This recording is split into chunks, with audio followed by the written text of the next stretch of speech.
Assalamualaikum warahmatullahi wabarakatuh. Waalaikumsalam warahmatullahi wabarakatuh.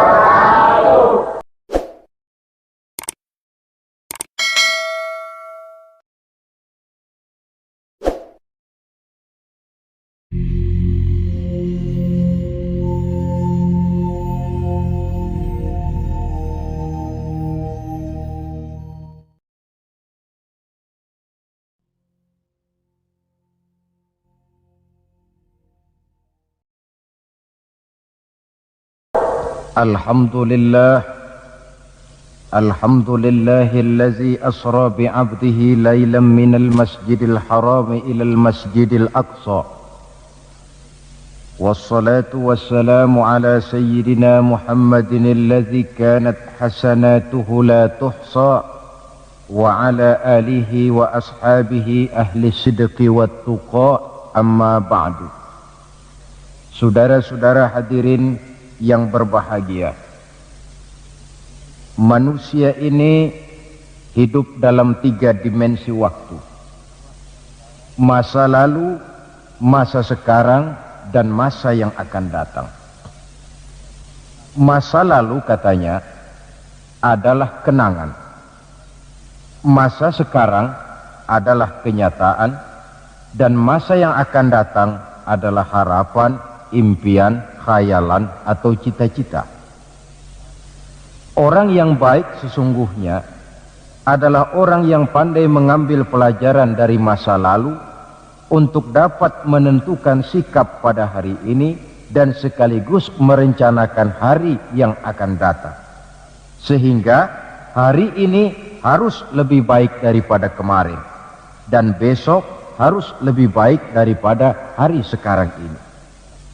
Dalam konteksnya dengan itulah kita pada pertemuan kali ini akan membicarakan tentang hikmah Isra dan Mi'raj, satu peristiwa masa lampau yang tetap tidak kehilangan relevansinya untuk kita jadikan pelajaran bagi kita yang hidup di penghujung abad ke-20 ini. Kalau kita perhatikan, hampir setiap bulan dalam Islam ini mempunyai nilai-nilai sejarah. Kalau kita bicara Muharram misalnya, kita diingatkan dengan peristiwa hijrah. Kita bicara Ramadan, diingatkan dengan peristiwa nuzulul Quran. Kita bicara bulan Zulhijjah, diingatkan dengan peristiwa kurban. Kita bicara bulan Syawal, diingatkan dengan Idul Fitri. Kita bicara bulan Rabiul Awal, diingatkan dengan Maulid Nabi. Dan kalau kita bicara bulan Rajab, kita diingatkan kepada peristiwa Isra dan Mi'raj. Sebagai yang kita maklum, Quran itu memang bukan kitab sejarah, tetapi Al-Quran banyak menceritakan peristiwa-peristiwa bersejarah.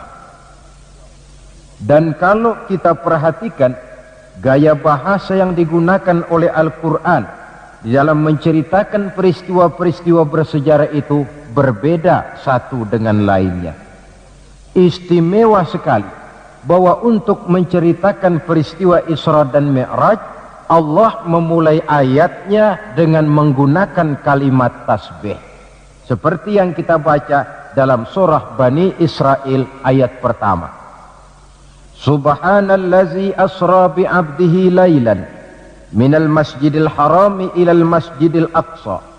Maha suci Allah yang telah menjalankan hambanya pada suatu malam dari Masjidil Haram di Makkah ke Masjidil Aqsa di Palestina. Mari kita coba dekati ayat ini per kalimat untuk memudahkan pengertian kita di dalam memahami peristiwa Isra dan Mi'raj ini. Ayat ini dimulai dengan kalimat subhanallazi. Dalam ilmu balaghah, kalimat semacam ini disebut dengan kalimat ijaz, yaitu kalimat yang redaksinya ringkas namun isinya padat. Di situ ada kata yang tersirat, yakni lafzul jalalah, sehingga asli kalimatnya subhanallahillazi, maha suci Allah. Dan ini disebut dengan kalimat tasbih. Banyak peristiwa-peristiwa bersejarah yang diceritakan dalam Al-Quran, tetapi jarang yang diawali dengan kalimat tasbih.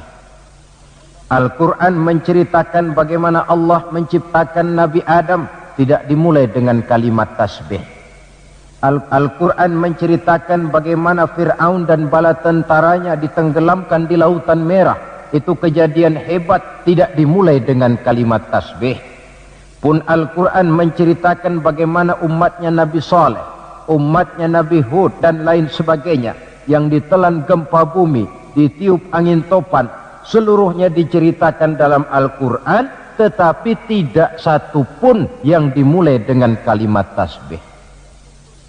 Istimewa untuk menceritakan Isra dan Mi'raj ini, Allah memulai ayatnya dengan kalimat tasbih. Subhanallazi, maha suci Allah, maha suci dari segala kelemahan, maha suci dari segala kekurangan, maha suci dari segala ketidakmampuan. Allah mempertaruhkan kesuciannya untuk menjamin kebenaran peristiwa Isra dan Mi'raj. Dan sebagai pertanda, Isra dan Mi'raj bukan sekedar peristiwa biasa, tetapi Isra dan Mi'raj adalah peristiwa yang amat sangat luar biasa, sampai Allah memulai ayatnya dengan menggunakan kalimat tasbih. Apa hikmah yang bisa kita ambil dari kalimat tasbih ini? Saudara, kita tahu di dalam agama kita ini kan ibadah macam-macam. Ada ibadah yang berat dan modalnya juga besar. Membangun masjid berat dan perlu biaya besar. Melaksanakan ibadah haji berat dan perlu biaya besar menurut umumnya ukuran ekonomi bangsa kita. Ini jenis ibadah yang berat dan perlu modal besar. Lalu ada pula ibadah itu yang berat tapi modalnya ringan. Seperti puasa. Puasa itu kan berat, puasa itu. Bukan menahan lapar dan hausnya yang berat, tetapi esensi puasa itu sendiri, yakni kemampuan mengendalikan nafsu. Kita ini kan kalau sedang puasa, lapar sih tahan, tapi marah kadang-kadang nggak tahan. Haus tahan, tapi ngomongin orang kadang-kadang nggak tahan. Padahal di situ esensi puasa, kemampuan mengendalikan nafsu. Dia ibadah yang berat, tapi modalnya ringan. Modal paling penting niat. Sahur itu kan hukumnya sunnah muakkadah. Yang wajib itu niatnya. Ini jenis ibadah yang berat, tapi modalnya ringan. Lalu ada pula ibadah itu yang ringan, modalnya pun ringan. Agama menyebutnya dengan kalimatut thayyibah, ucapan-ucapan yang baik yang banyak diajarkan oleh agama kita. Bertemu teman, assalamualaikum, ibadah. Memulai pekerjaan, bismillahirrahmanirrahim, ibadah. Melihat sesuatu yang hebat, masya Allah. Melihat sesuatu yang luar biasa, subhanallah. Terkejut, astaghfirullah. Mendapat nikmat, alhamdulillah. Terkena musibah, inna lillah wa inna ilaihi raji'un. Ibadah dengan modal yang ringan berupa mengucapkan kata-kata yang baik yang banyak diajarkan oleh agama kita. Ini kan ringan. Orang tidak perlu syarat toharoh, orang tidak punya wudhu itu istighfar boleh, tidak punya wudhu itu baca sholawat boleh, membiasakan ucapan-ucapan yang baik di dalam kehidupan. Itu hikmah yang kita ambil dari kalimat subhanallazi. Kalimat selanjutnya asra, maha suci Allah yang telah menjalankan. Asal kalimat asra ini sara yasiru, lalu dibentuk dalam bentuk majhul menjadi asra yusri isra'an. Maha suci Allah yang telah menjalankan. Segera nampak dari ayatnya, saudara-saudara, bahwa dalam peristiwa Isra dan Mi'raj itu yang aktif sebenarnya Allah. Nabi pasif. Allah yang menjalankan, Nabi yang dijalankan. Orang dijalanin tentu terima beres, namanya juga dijalanin. Maka tidak heran kalau beliau berangkat dari Mekah, kemudian menuju Masjidil Aqsa di Palestina. Dari sana naik ke langit pertama, 2, 3, 4, 5, 6, 7. Dari sana naik lagi ke Rafraful Akhdar, sampai ke Sidratil Muntaha, sampai di bawah Aras, menerima perintah solat, melakukan kunjungan ke surga dan neraka, kembali lagi ke Mekah tidak lebih daripada sepertiga malam. Kok bisa ya? Kalimatnya Asra. Allah yang menjalankan, Nabi yang dijalanin. Tentu saja karena dijalankan, oh beliau lalu terima beres.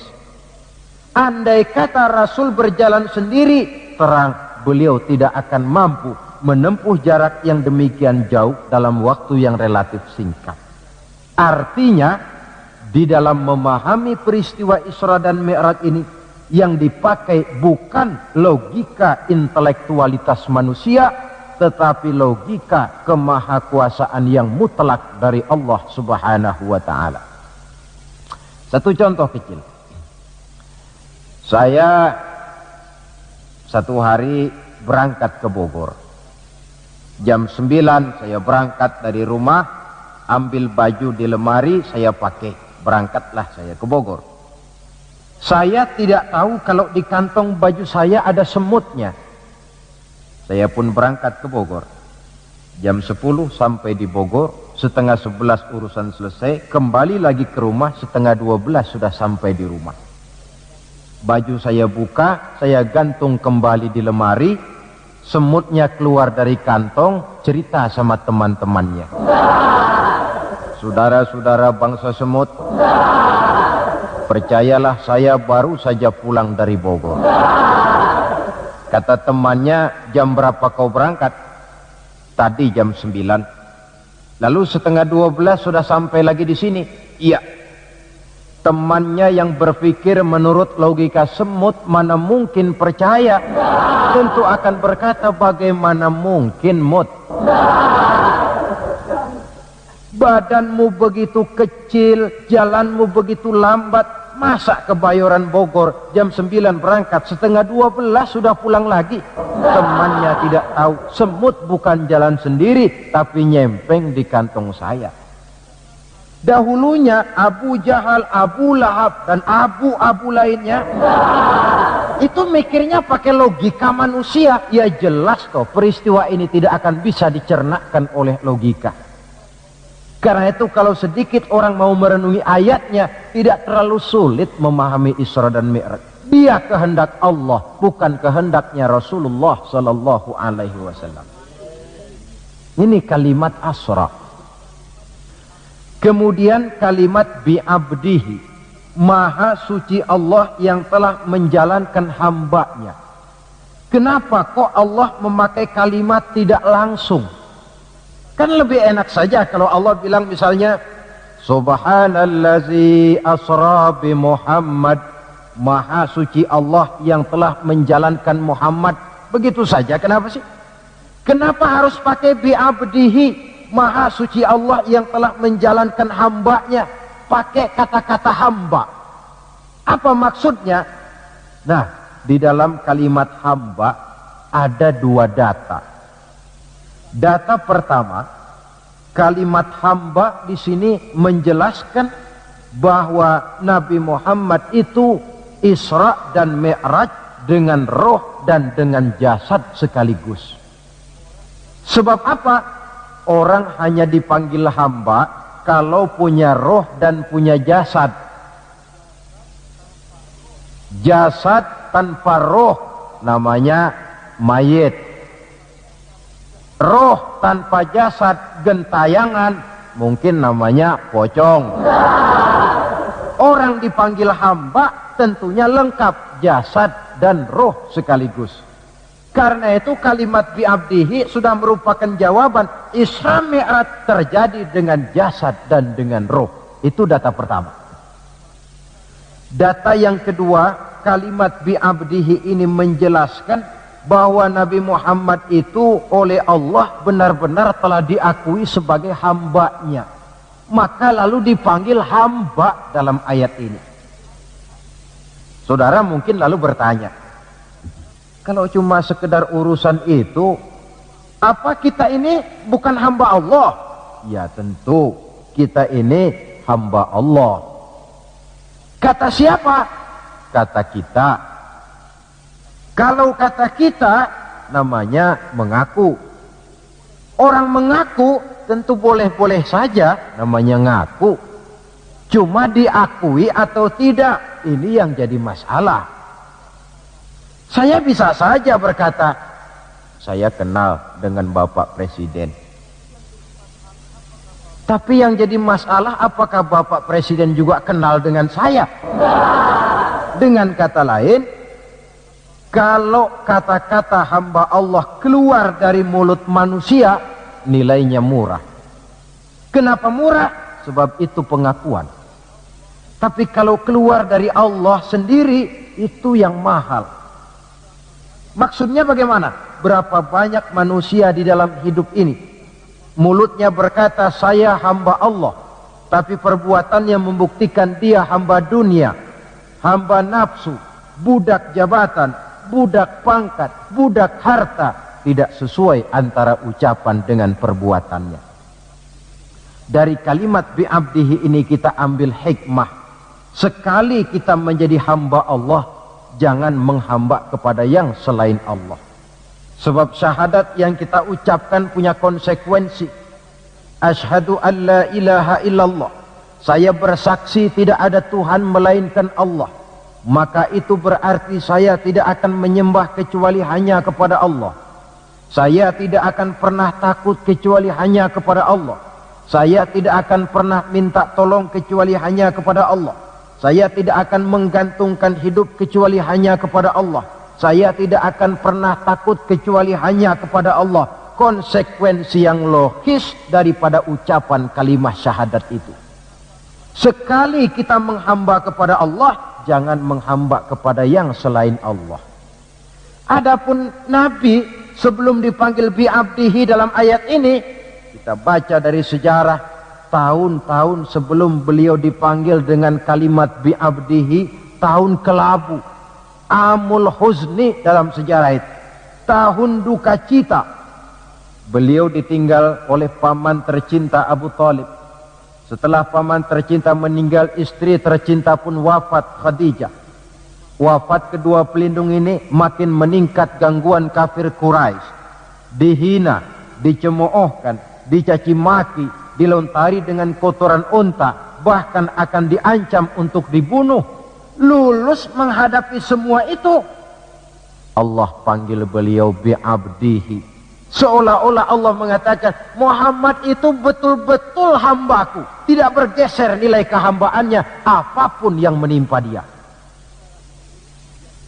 Saudara hadirin yang saya hormati, ini kalimat bi'abdihi.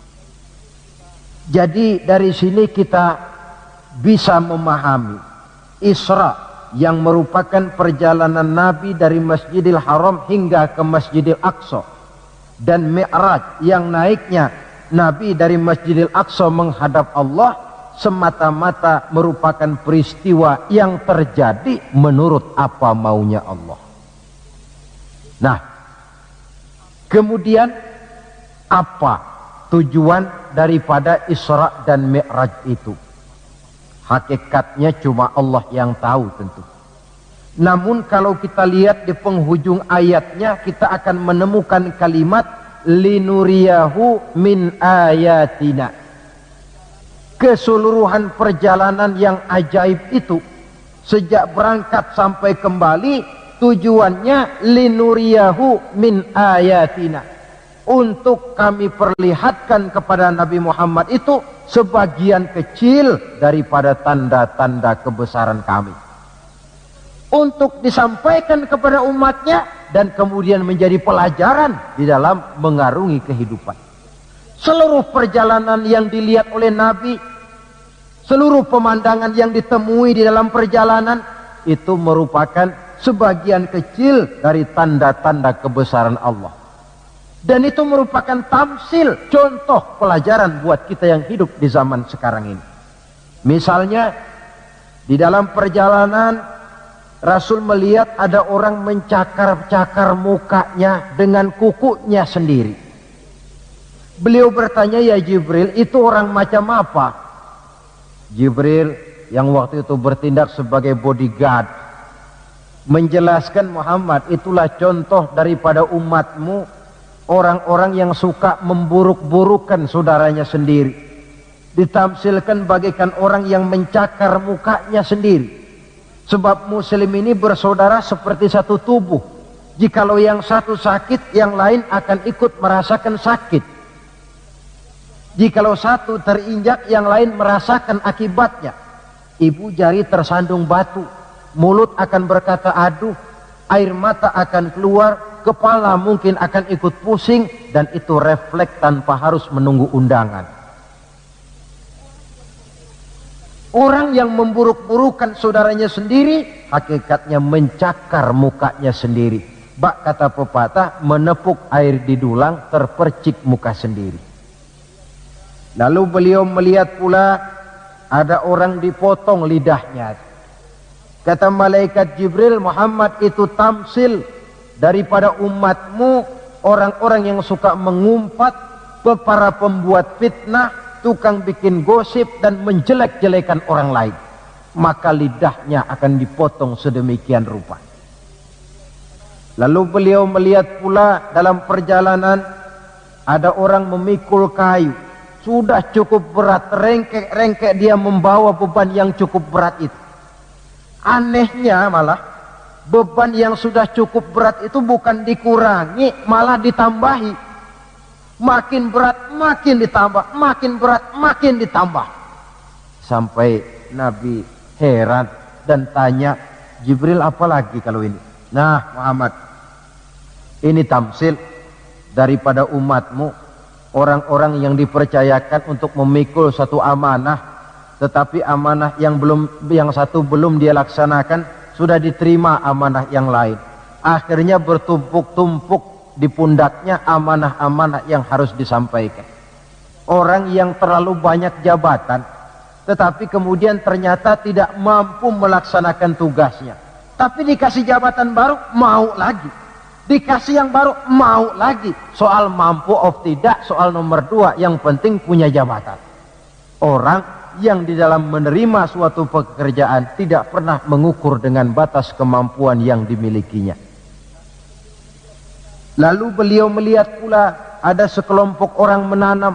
Hari itu dia menanam, hari itu juga tumbuh, hari itu juga keluar buahnya. Diketamnya, lalu tumbuh lagi gantinya. Tiap kali diketam, tiap kali keluar buahnya. Itu tamsil apa ya Jibril? Kata malaikat Jibril, wahai Muhammad, itulah satu contoh daripada umatmu, orang-orang yang gemar memberikan bantuan kepada orang yang memang memerlukannya. Mereka yang rajin sedekah, membantu fakir miskin, menyantuni yatim piatu, memberikan bantuan kepada pengembangan dakwah, madrasah, pendidikan dan pesantren.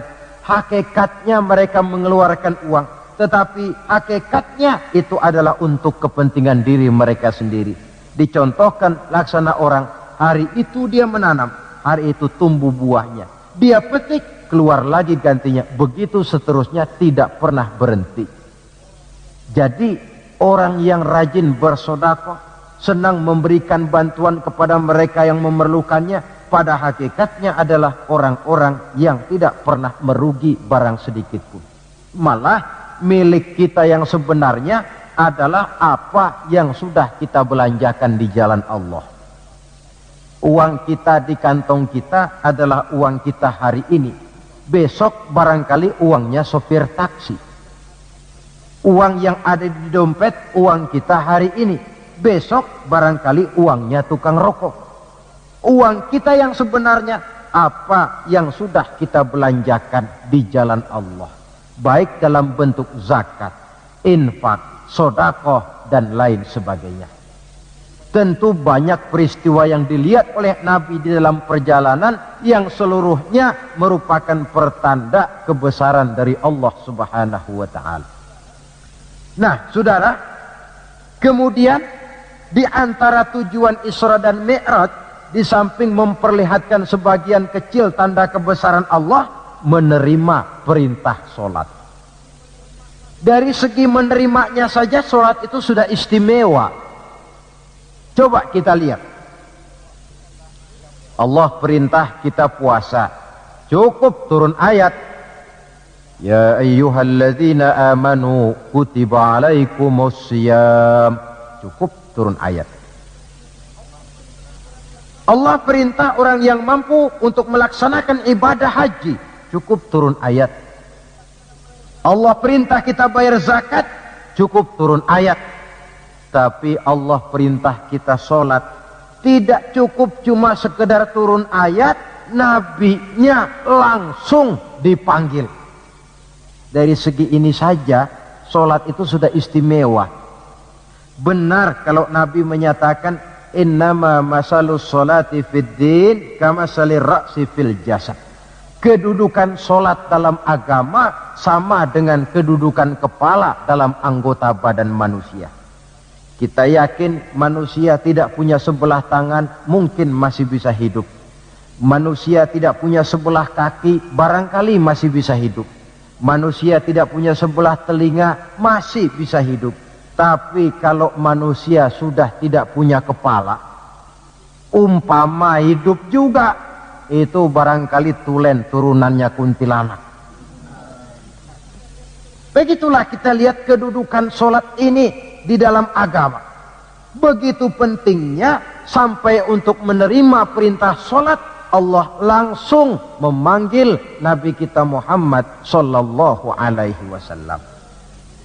Saudara hadirin yang saya hormati, apa sih sebenarnya perlunya kita sholat itu? Tidak untuk menggembirakan Allah. Se-ASEAN orang tidak ada yang sholat, Allah tidak akan pensiun. Jangan lagi kita berpikir, barangkali kalau kita se-Jakarta ini tidak sholat, Allah rugi. Tidak. Tidak usahlah se-Jakarta, se-ASEAN lah. Tak ada orang yang sholat. Allah tetap Allah. Sebab ia menjadi Allah, tidak ada ketergantungannya kepada manusia. Ia tidak pernah mengambil manfaat daripada perbuatan manusia. Sholat yang diperintahkan kepada kita, manfaatnya akan kembali kepada kita. Apa sih manfaat sholat itu dalam hidup ini? Untuk menjawab apa manfaat sholat, coba kita lihat. Ayat yang memerintahkan sholat itu selalu oleh Allah dimulai dengan kata aqimis sholah. Tidak ada i'malis sholah, if'alis sholah, tidak. Mesti aqimis sholat. Dirikan sholat, bukan kerjakan, tapi dirikan. Maaf saudara, mungkin di antara kita sudah banyak yang mengerjakan sholat, tapi belum banyak yang mendirikan sholat. Apa bedanya Pak mengerjakan sholat dengan mendirikan sholat itu? Kalau mengerjakan sholat itu cuma asal sekedar gugur kewajiban. Kadang-kadang keluar sholat Jumat nukar sendal. Mentang-mentang khotibnya khutbah, saudara-saudara kaum muslimin, ambillah yang baik, tinggalkan yang buruk. Lalu keluar praktek. Padahal sholat, di situ kita lihat bahwa orang macam ini sebenarnya hanya sekedar baru mengerjakan sholat, belum mendirikan sholat. Padahal agama menuntut kita dirikan sholat.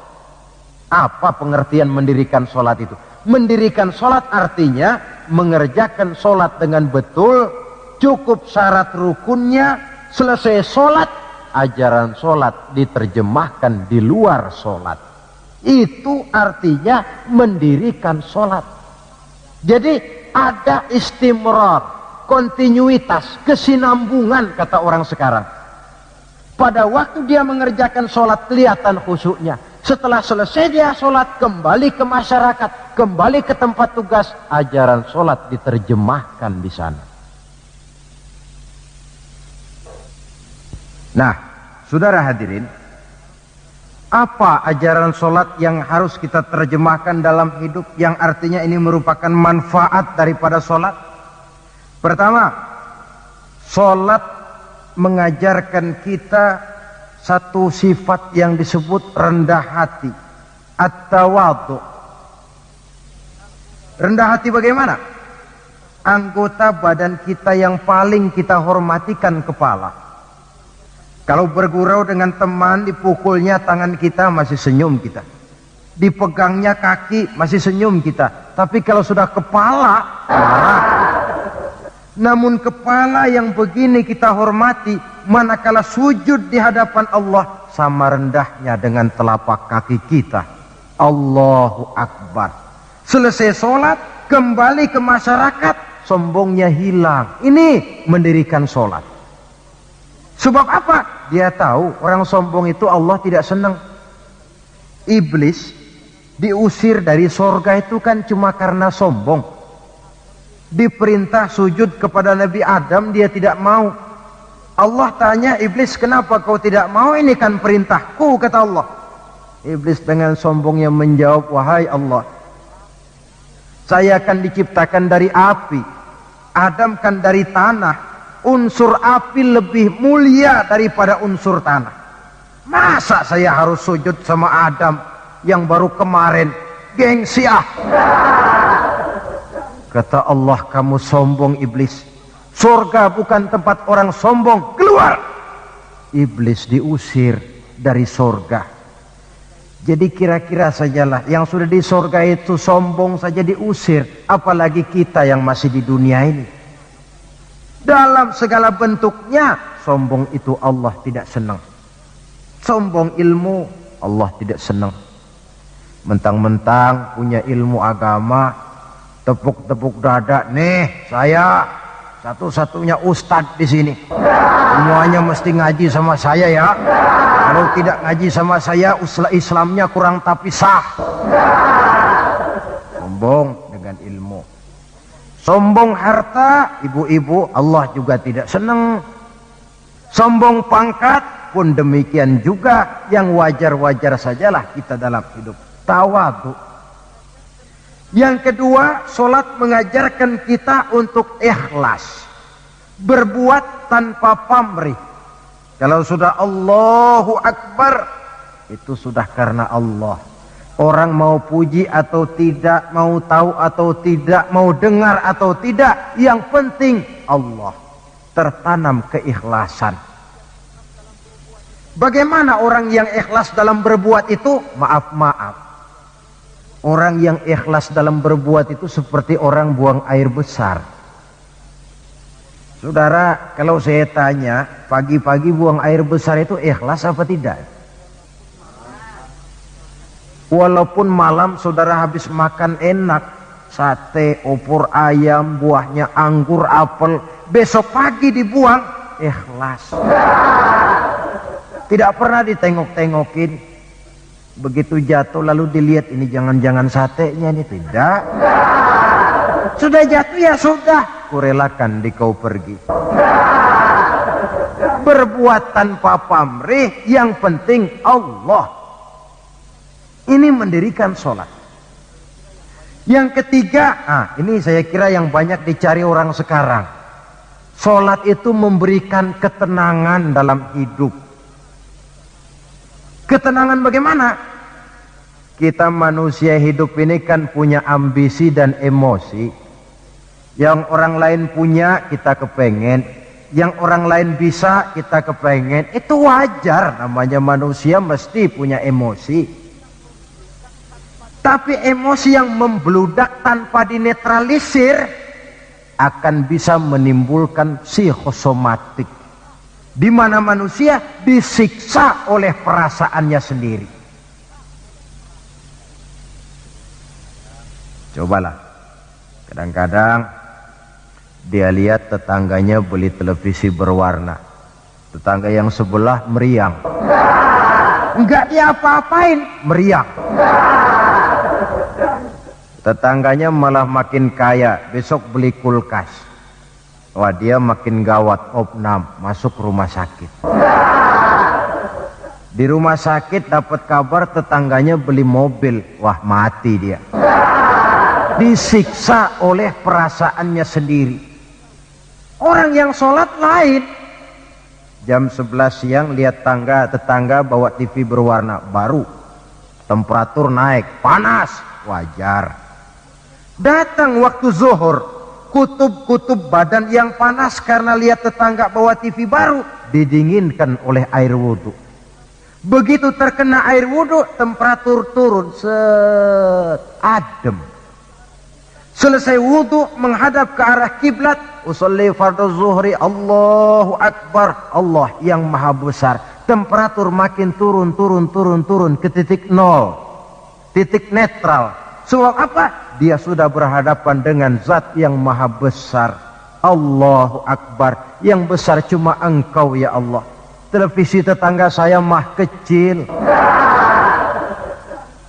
Itu sebabnya Nabi pernah mengisyaratkan tanda orang bahagia itu dalam urusan dunia dia lihat ke bawah, tapi dalam urusan akhirat, dalam urusan agama dia melihat ke atas.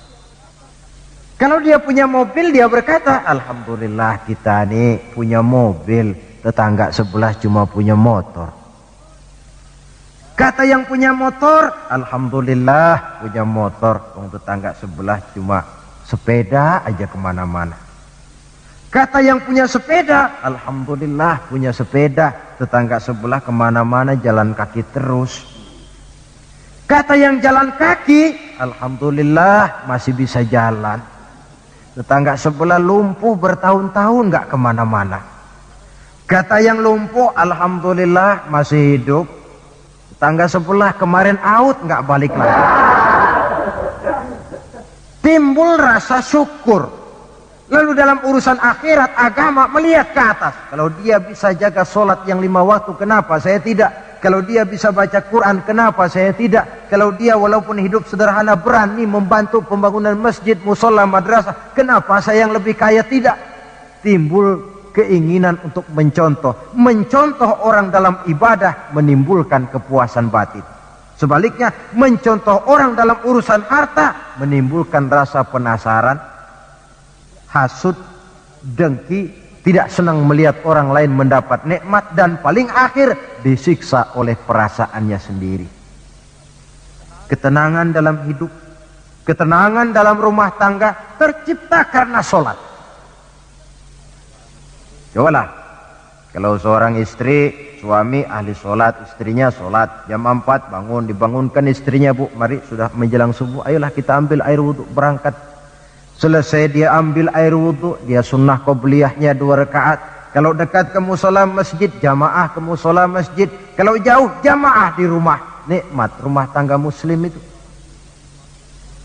Si suami jadi imam, istri jadi makmum. Suami takbir, istri takbir. Suami ruku, istri ruku. Suami sujud, istri sujud. Selesai sholat, assalamualaikum warahmatullah, assalamualaikum warahmatullah. Si istri mencium tangan suaminya, bang, kalau tadi siang banyak dosa saya, maafkan bang. Nikmat rumah tangga muslim tercipta karena sholat. Suatu hari bertengkar, yang ceng cong hang heng hong, ribut suami istri. Datang waktu zuhur, kata suaminya, bu, waktu zuhur sudah datang. Pertempuran kita hentikan sebentar. Gencatan senjata mulai. Ayo kita sholat. Ayo kau jadi imam lah. Suami jadi imam, istri jadi makmum. Biar monyong-monyong dikit, sholat. Saya sholat, assalamualaikum warahmatullah, assalamualaikum warahmatullah. Si suami menoleh ke belakang, bu, kalau memang masih penasaran, terusin yuk.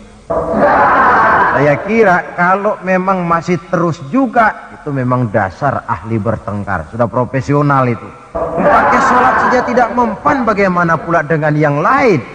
Sholat membawa ketenangan dalam hidup pribadi, berumah tangga, bahkan bermasyarakat sampai kepada bernegara. Inilah makna inna sholata tanha anil fahsya'i wal munkar. Salat yang didirikan dengan betul mampu mencegah manusia daripada perbuatan yang keji dan munkar. Saudara hadirin yang saya hormati, dengan demikian maka salat adalah keperluan kita, bukan keperluannya Allah. Dan waktunya sudah diukur sedemikian rupa. Coba lihat, antara subuh dengan zuhur itu intervalnya panjang. Sebab apa? Allah juga tahu di situ jam-jam sibuk. Pegawai di kantor, petani di ladang, di sawah, pedagang di pasar, maka di situ tidak ada sholat kecuali sholat sunnah. Bekerja kita dari pagi sampai siang, siang sampai udara panas, timbul stres. Datang refreshing, istirahatlah. Jangan diporsir, ademi dengan wudhu, lalu sholat zuhur. Selesai sholat zuhur, kembali lagi ke tempat tugas. Antara zuhur dengan asar, intervalnya lebih pendek. Sebab apa? Dalam udara panas, kerja cepat melelahkan. Maghrib dengan isya, intervalnya lebih pendek lagi. Sebab apa? Sudah masuk malam. Sebagian besar kejahatan justru terjadi pada waktu malam. Antara isya dengan subuh, intervalnya memang panjang, tapi di sana ada terminal kontrol cadangan yang disebut tahajud, hajat dan sebagainya. Terminal kontrol cadangan untuk menjaga stabilitas temperatur batin manusia. Jadi dengan demikian, kalau diabaikan, kerugian untuk manusia sendiri. Sebab hakikatnya Allah tidak pernah mengambil manfaat daripada amal dan perbuatan manusia itu. Nah, saudara-saudara, dari uraian yang singkat ini kita ambil beberapa kesimpulan. Pertama, Isra dan Mi'raj adalah maunya Allah. Kita manusia punya kemauan, Allah juga punya kemauan. Kalau kemauan kita sesuai dengan kemauan Allah, tentu jadi. Kalau tidak, ya tidak. Maunya Allah yang jadi, bukan maunya kita. Nah, agar mau kita dimaui Allah, caranya bagaimana? Mudah saja. Ikuti apa maunya Allah, nanti dia ikuti maunya kita. Dekati Allah, nanti dia dekat dengan kita. Kalau dekat, fasilitas tentu dikasih. Memang kita dekat sama lurah saja kadang-kadang dapat fasilitas kan. Dekat dengan orang-orang tertentu bisa mendapat fasilitas. Dekat dengan Allah, demikian juga adanya. Sarana komunikasi yang paling efektif untuk mendekati Allah, sholat adanya. Yang kedua, seluruh kejadian dalam alam hanya bisa terjadi karena dua proses. Pertama yang disebut proses kauniyah, yaitu seluruh kejadian yang terikat oleh hukum kausal, hukum sebab akibat. Kalau begini, mesti begitu. Kejadian seperti ini bisa diperhitungkan, dapat diperkirakan, dan bisa dianalisa. Tapi ada kejadian lain yang disebut proses rabbaniyah. Kejadian yang terjadi menurut apa maunya Allah dan tidak tunduk kepada manusia, kepada hukum kausal. Contoh, kalau ada anak kecil, logika kita akan lalu mikir, ini ada anak kecil, mesti ada bapaknya, mesti ada ibunya. Ibu bapak sebab anak akibat, itu proses kausal. Tapi kalau Allah yang mau, tidak mesti. Nabi Adam, ibu tidak ada, bapak tidak ada, Allah mau jadi. Tidak bisa diselidiki secara eksat. Bagaimana ya proses terjadinya Nabi Adam secara antropologi budaya? Buntu. Nabi Isa, ibu ada, bapak tidak ada, Allah mau jadi. Tidak bisa diselidiki secara medis. Bagaimana ya menurut ilmu kedokteran? Kok Siti Maryam bisa hamil padahal dia tidak punya suami? Mukjizat. Maryam hamil tanpa suami, Allah yang mau. Cuma tentu agak kita sesalkan bahwa di zaman sekarang ini rupanya banyak juga perempuan-perempuan tidak mau kalah dengan Siti Maryam ini. Ini barangkali termasuk mukjizat abad 20. Saudara-saudara, otoritas intelektual perlu, tapi tidak bisa mentargetkan. Beberapa tahun yang lalu, Direktorat Vulkanologi itu sibuk mengawasi 2 buah gunung berapi yang dianggap bahaya kelas 1 dan setiap saat bisa meletus. Sore, pagi, siang, malam diawasi. Merapi di Jawa Tengah dan Anak Krakatau di Selat Sunda. Apa yang kemudian terjadi? Yang diawasi tenang-tenang saja. Yang tidak diawasi malah batuk-batuk. Galunggung. Begitu Galunggung meletus, komentar macam-macam. Kata Direktorat Vulkanologi, oh itu kan gejala alamiah. Gejala alamiah. Kata yang seniman, oh itu karena alam sudah bosan bersahabat dengan manusia. Macam-macamlah komentar. Tapi satu hal yang jelas, otoritas intelektual manusia itu harus sadar akan kelemahan keterbatasannya. Janganlah karena terlalu memuja otak sampai kita lupa kepada yang bikin otak. Sebab bagaimanapun jeniusnya otak manusia, yang bikin otak tentu lebih jenius lagi.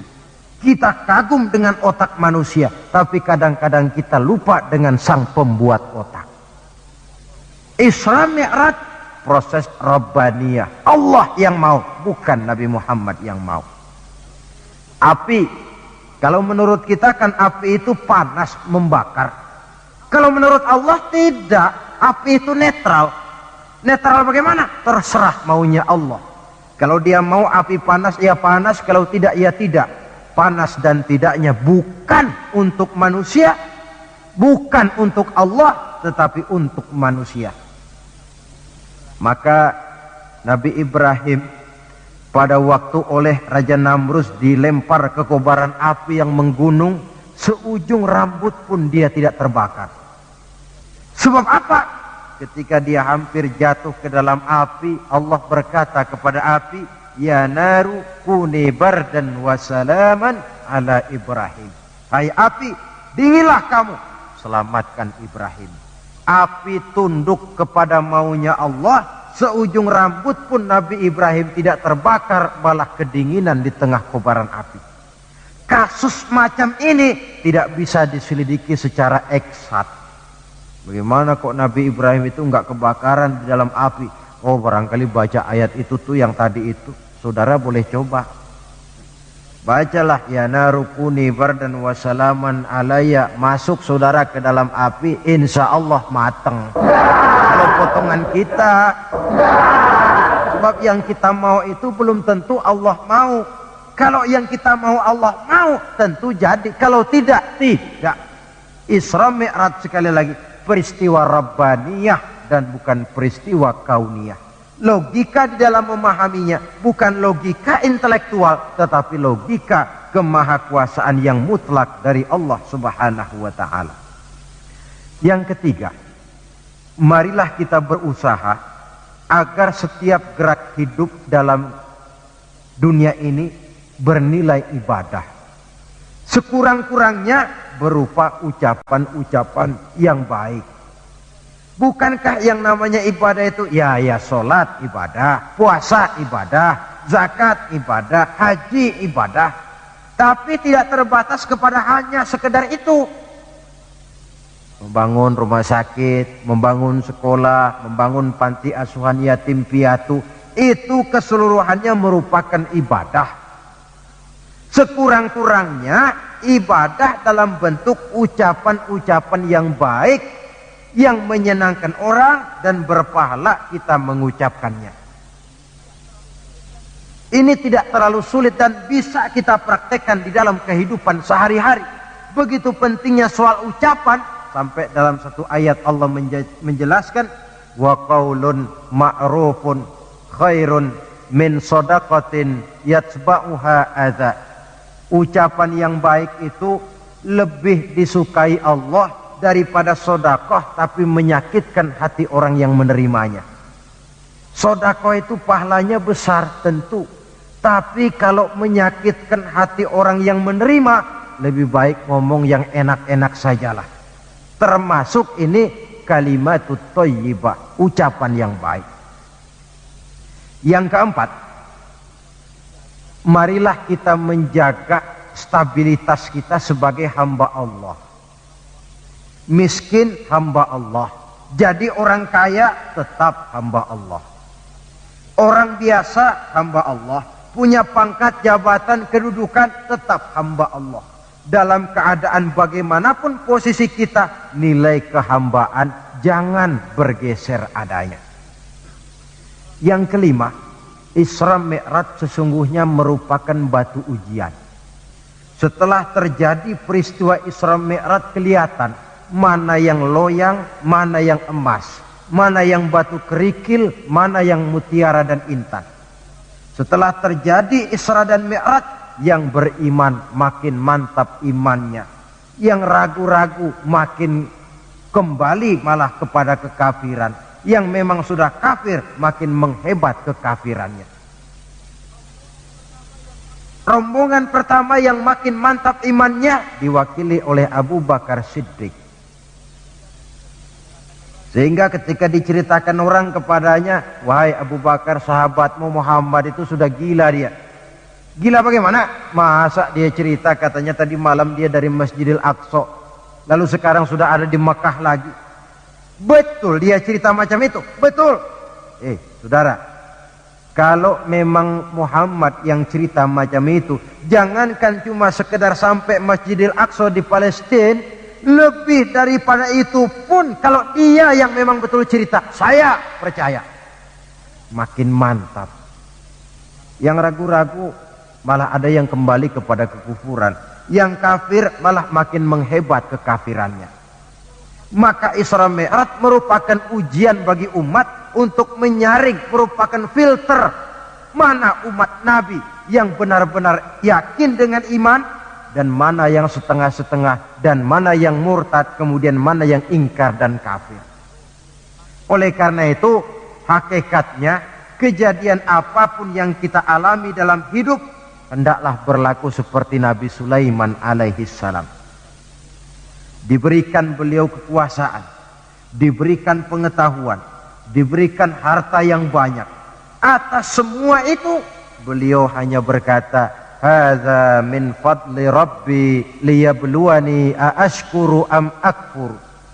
Semua ini, kekuasaanku, hartaku, ilmu pengetahuan yang diberikan kepadaku, ini cuma sekedar karunia untuk menguji diriku, adakah aku bersyukur karenanya atau malah aku menjadi ingkar karenanya.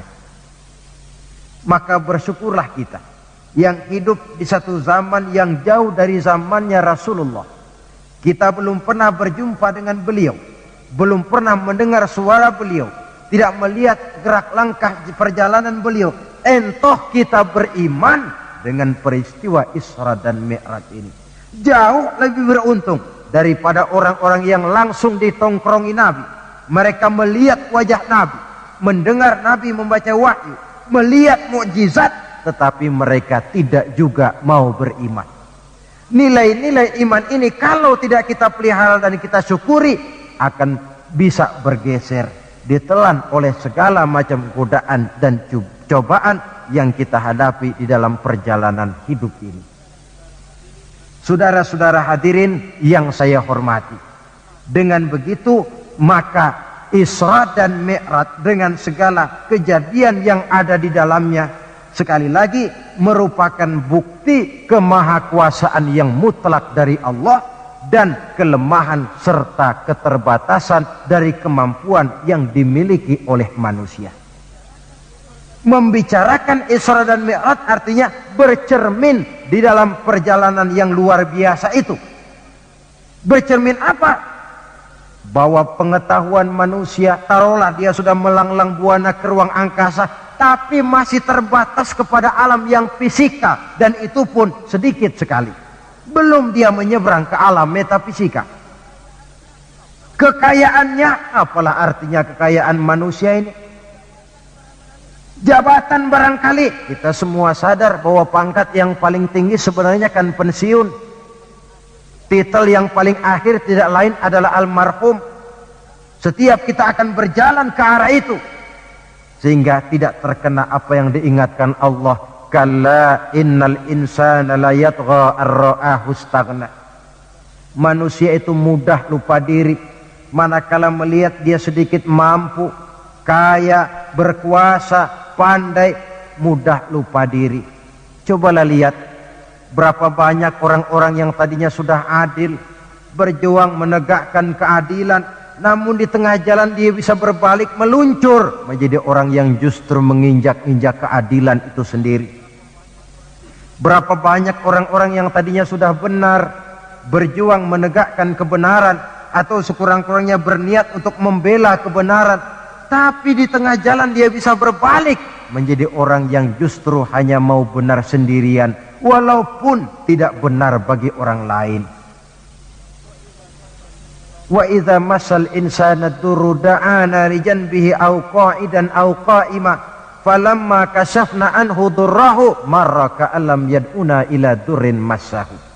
Kalau manusia ditimpa kesulitan, dia bermohon kepada Allah supaya dihilangkan kesulitan, baik pada waktu berdiri, sambil berbaring, sambil tidur. Manakala kesulitan sudah dihilangkan, marra ka'allam yad'una ila durrin massahu, dia pun berjalan dengan sombongnya, seolah-olah belum pernah minta tolong kepada Allah. Ini kecenderungan manusia. Itulah sebabnya yang terakhir sekali dari pembicaraan kita kali ini, puncak kebahagiaan seorang muslim tidak lain adalah bertemu Allah. Bagaimanapun nikmatnya masuk surga, kalau diukur dengan bertemu Allah, masih jauh lebih nikmat bertemu Allah. Nabi di puncak perjalanan Mi'raj bertemu Allah, tapi pertemuan itu diawali dengan berbagai macam cobaan, ujian, fitnahan, sampai kepada ancaman akan dibunuh. Paling akhir beliau mendapat perkenan bertemu Allah, puncak kebahagiaan hidup yang belum pernah diberikan kepada seorang pun manusia, baik sebelum atau sesudah beliau. Jadi begitulah seperti pepatah bilang, habis gelap mesti terbit terang. Inna ma'al usri yusra. Di balik segala kesulitan itu, insya Allah akan menunggu kemudahan. Kesulitan adalah bagian daripada hidup, bukan untuk ditakuti, tetapi untuk dicarikan jalan keluar bagaimana pemecahannya. Saudara, inilah pembicaraan kita pada pertemuan ini. Walaupun selintas, mudah-mudahan bisa memberikan gambaran tentang Isra dan Mi'raj yang pada gilirannya akan memperkuat nilai-nilai keimanan kita dalam rangka melaksanakan apa yang diperintah Allah dan menjauhi apa yang dilarangnya. Terima kasih banyak atas perhatian saudara. Mohon maaf atas segala kekurangan. Usikum wa iyaya bitaqwallah. Wassalamualaikum warahmatullahi wabarakatuh. Waalaikumsalam.